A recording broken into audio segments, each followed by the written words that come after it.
we did go out, we did 4 presentations, we received 3 written quotes back, which is in compliance with our purchasing policy. And we felt that this would best serve the needs of the county by going with the Destin Agenda quit. It's $7,550 for the net outlay, and then the annual fees are $4,800.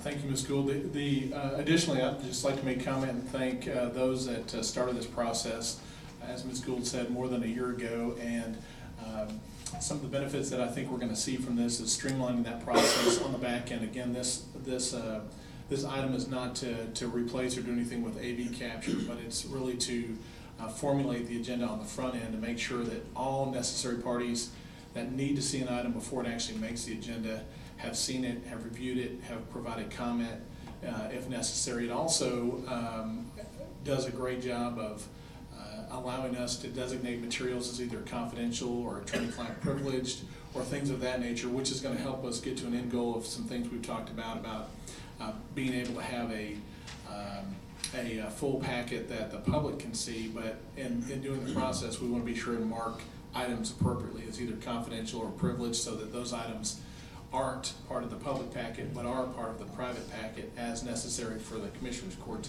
to look at things. So this process also, this software also helps in that respect as well. I think at the end of the day, the good thing is it's just going to fit in nicely with what we already have in place on the back end with AV capture and the video, and allow us on the front end to make sure that we've done our due diligence before an item actually gets to the court, which I know is the court's desire. And again, I think the staff has done a great job looking at these for a long time now, and I appreciate their work and diligence in bringing this to the Commissioners Court today. Any questions of Ms. Gould? What is this going to do that our current agenda software don't do? Well, I'll answer that and say we don't currently have any agenda software. We do it by email, where if you want an agenda item on there, you submit it by email. And so this is going to allow a process to start where you can designate a review. You submit an item and you say, okay, legal needs to see this and purchasing needs to see this, and for instance, the auditor needs to see this. Well, it won't ever actually make it to the agenda unless they've reviewed it and marked they reviewed it or commented on it or suggested changes, however that needs to be. It also helps us historically keep our agendas and items that are used as part of the agenda together in a database, so that we can go back and reference those. We can reuse items that are recurring items on a periodic basis. Help us with our searches for Public Information Act requests. I think that would be an easy out there to help kind of, as I said, use a database for that. So just would it kind of codify stuff that we actually make into laws, or whatever we want to call the things we do? There's a possibility that we could use that feature. I think Agenda Quick has that feature to be able to make orders on the back end. But more than that, it just makes sure that everybody that needs to be in the process is in the process. And as I said, if we're moving towards a possible full agenda packet put out for the public to see prior to meetings, we want to be able to know that certain items that are confidential or privileged that shouldn't be out there have actually been tagged appropriately, and the appropriate people have reviewed them before we actually make a public version and a private version. Currently, we don't have an agenda. Is this software going to do anything to answer the questions that the committee had when they were talking about this, as far as when they look at the agenda, being able to click on something, taking them to a packet and having that information in there, or anything like that? Yes, it'll help with that in the regard that I just mentioned. That it'll make sure that no private information or confidential or privileged information makes it to a public packet. Once we get it to the final form of either a Word or a PDF, and IT can correct me if I'm wrong on this, but once we get it to the same form that's going to the clerk's office now, then we can just publish. If we want to publish a full packet or publish a partial packet, we can do that. So I mean, that will be like a memorandum of understanding between Lindale and the county on mowing or whatever. It'll be there where they can look at it. Exactly. On that. That's exactly right. Next question. Does any of this does all this interface or interact okay with, what we're doing now as far as storing our documents in Granicus and all those, and AV capture our recordings and all that? We're not gonna be duplicating anything, or is it just scanned in or whatever, and there's no issues there? No This double process is all prior to that process and will not affect that process. It'll feed in. Won't affect perfectly it at then. all? Okay. Don, correct me if I'm wrong, but that's That is correct. that was one of our requirements for looking at these packages, was make sure we didn't disturb what was going on on the backside. This is simply an application that allows us to electronically move the agenda process from the creation of the agenda item. We have several people looking and approving different things. So electronically moving it through the system all the way into Commissioner's Court, where you will see these things electronically, and allow us just to build that. Also knowing how long something is waiting on somebody to approve. Having those tickers, and sometimes people get busy and people want to know where their item is on the agenda. So right now with email, it's a phone call. Where are you at? We really don't know when it's sitting on somebody's approval process. We don't know where that is. So it really won't change anything other than taking this from a very mechanical side to an electronic side, and then also allowing us to create a larger agenda packet, which we haven't done in the past. So basically, these things could be helped up by auditor, legal, purchasing, whoever it is, if they hadn't looked at it or whatever, just not to make it to the agenda.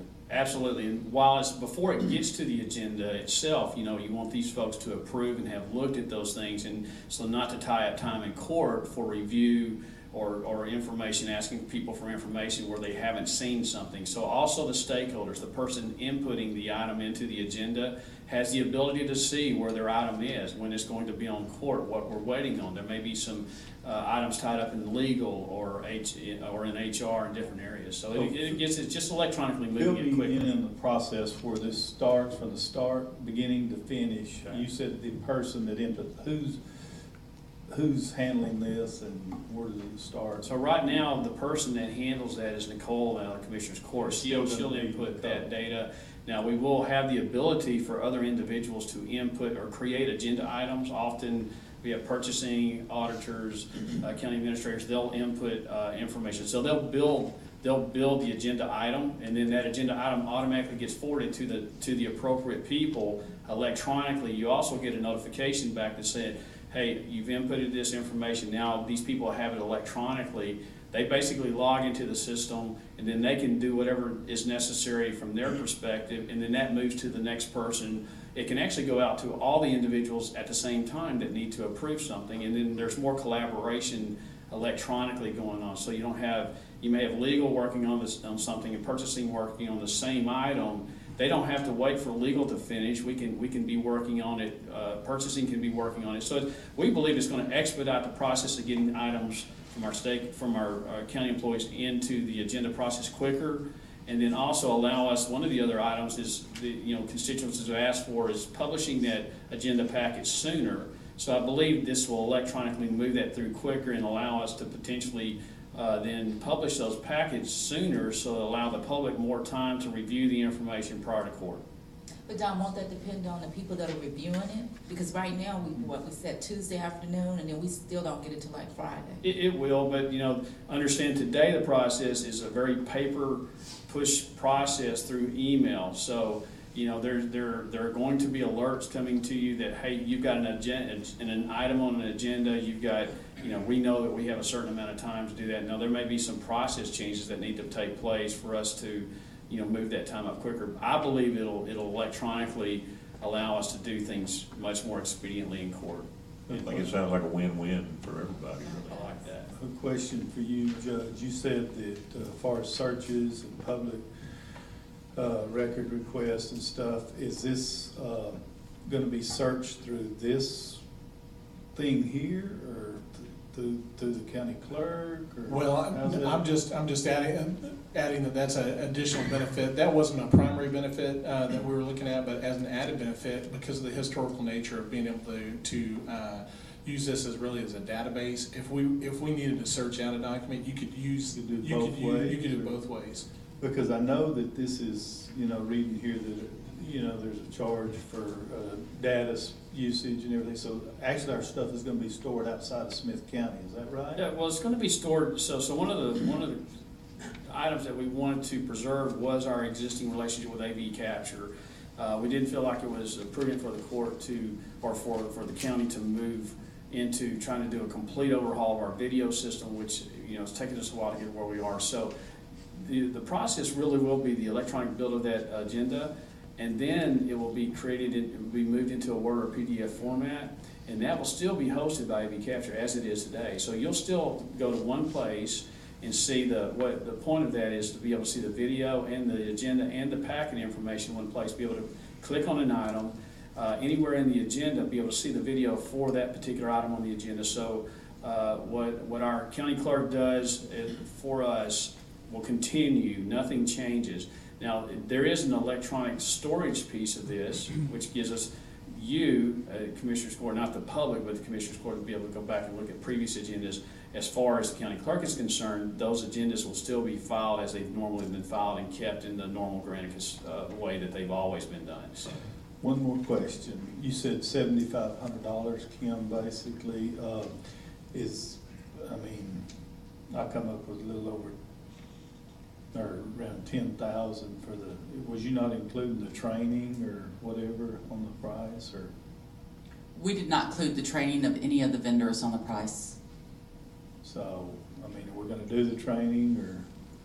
They provide web-based training for free and on-site training as an option, and I don't know that we have made that decision or discussed that yet on whether we will be doing that training on-site or using the web-based training. Okay, that's all I have. And I think probably in talking with Mr. Bell that we're looking at maybe 45 days to 60 days to kind of get everything implemented and everybody up to speed on the processes, and actually have that as part of our working process. Is that about right? That is correct. We're in the middle of some migrations right now, so I think fairly, it would be fair to say that about 45 days we should be able to do that. Yeah, and I just want to make that clear so that everybody doesn't expect that this is going to start happening next week. So. This is a hosted application as well, so you will have access to this from a perspective of different devices. So you will have access to, if you're remote, you'll be able to go on different devices and be able to do the work that you need to do with respect to the agenda. Leonardo, you'll just need to, keep us informed too if things start bogging down in a particular department, aren't checking that periodically, because that's the thing now. Somebody can walk up and let us know, but hopefully we won't have that problem. We've had in the past where somebody said, well, I never saw that, but now I like the idea that we will actually know that you didn't see it because you were in the email. You had to sign off on it. And we're going to know if you saw it and you didn't take appropriate action to move it through the process. It'll keep people accountable for moving that along the process. Any further questions of either me or Ms. Gould on this item? One more. Do we know anybody that's ever used this or familiar with this software or whatever? Another county or something? There are several. Dallas County uses this. Collin County uses this. Several larger counties use this product. They like it? They like it. Okay. All right. Any other questions on item number 4? If not, is there a motion to authorize the county judge to sign an agreement with Destiny Software, Inc. for Agenda Quick software for Smith County? So moved. Motion by Commissioner Hampton, second by Commissioner Nix. Is there any further discussion? All in favor say aye. Aye. Any opposed? Motion passes unanimously. Thank you.